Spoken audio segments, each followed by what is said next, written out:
and he does lose all of his wraiths in that battle, and Casey does have 3 left, which isn't good.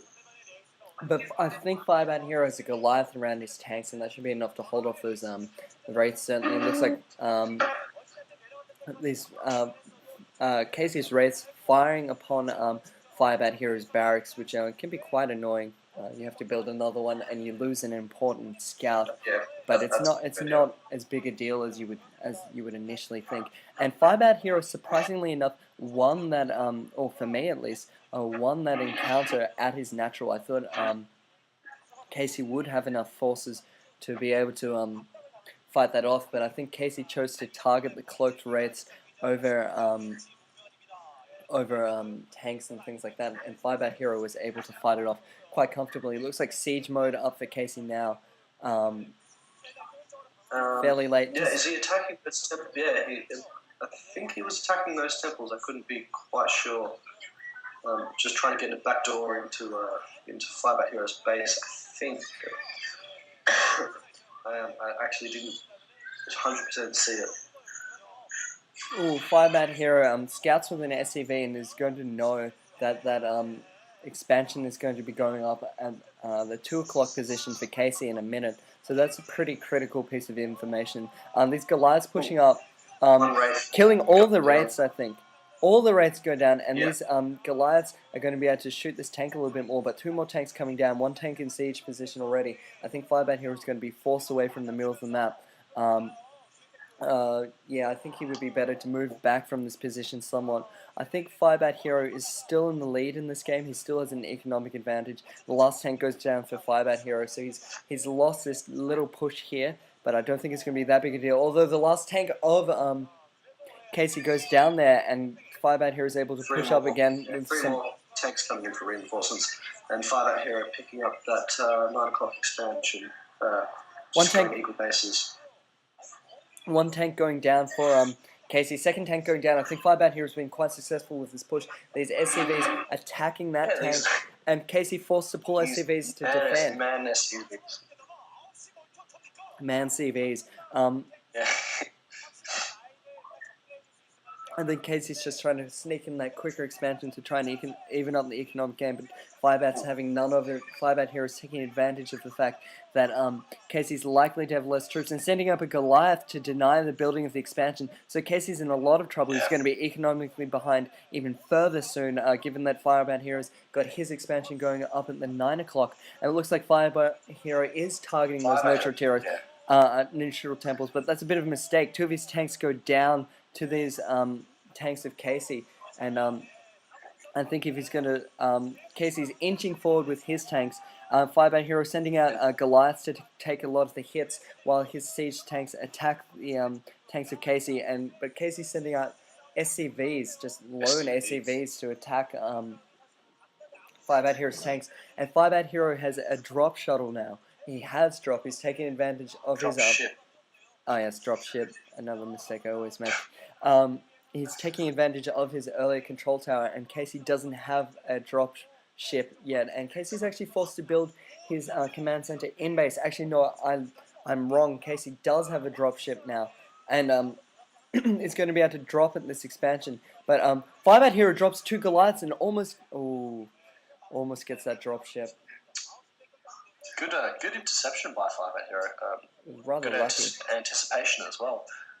Although I think he is sort of losing the ground that he did make in that middle. I think he has enough troops and quick enough reinforcements that he can continue to reinforcement. Casey has to be careful with that drop ship. But Firebathero definitely needs to hold his line before his expansion comes onto fire. And that's a lot of Goliaths attacking these tanks, and Goliath versus tank just isn't that effective. But 3 more tanks coming up for Firebathero, able to shell a fleeing tank of Casey's. And the longer that Firebathero has his expansion going up, the better he's going to be, really. And it looks like Firebathero is picking up another expansion at the 3 o'clock. So Firebathero being quite aggressive with his macro playing, taking full advantage of the fact that Casey can't keep up. And Casey's positioned SCVs around there to spot any drops that may be coming in. And oh, a large tank force for Casey pushing down. Firebathero forced to siege and retreat, but he is dropping Goliath, assaulting Casey's mineral lines. But Casey's just going to be able to drop a tank there and clean these up, I think. I think Firebathero might have been better to drop a tank there at that position and get some more SCV kills that way. But Firebathero is going to be 2 bases ahead soon, and if he can hold this, it's definitely going to be his game unless he has some serious macro issues and just can't use his minerals, which I can't imagine is going to happen. Firebathero is quite good in Terran versus Terran, of course. What are your thoughts, Tuck? Yeah, I think it does appear that Casey has more forces on the ground, but I think that'll change very quickly.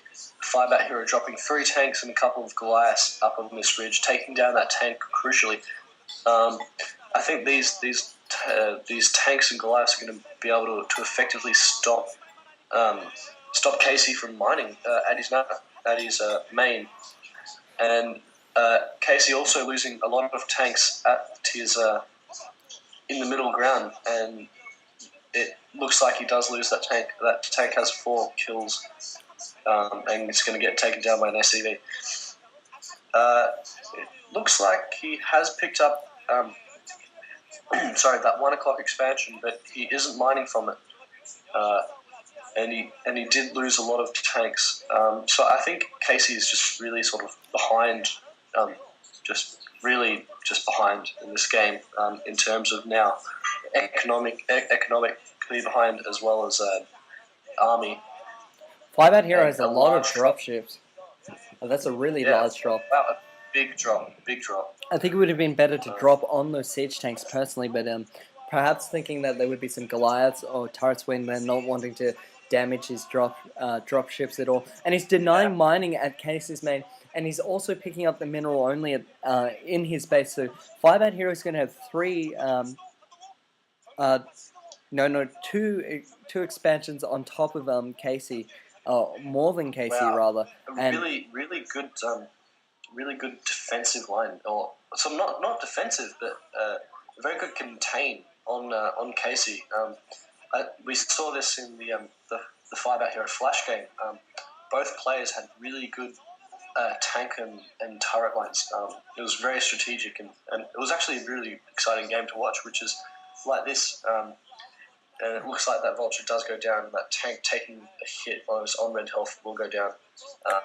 So it looks like Casey will be able to break this, but he has sustained a lot of casualties, and his main isn't mining. And 2 tanks of Casey's go down, and he isn't lifting his command center at his main. So I think this is really GG.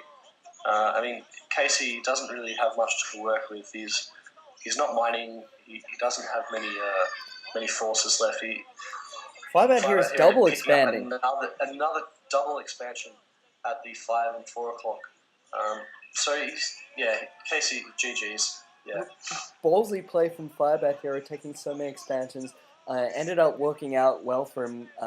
Was able to deny Casey's expansion a lot, and Casey just went for a weird sort of proxy barracks and barracks into fail. I think that was his plan. A little bit of a ceremony from Firebathero, being the ceremony. I was going to say D-bag, but that wasn't really appropriate. Hope you guys have enjoyed it, and we're going to continue on with these with this pretty good set now. It's 2-1. Airforce Ace still has the advantage, but they sent out Casey. What can you expect? Yeah.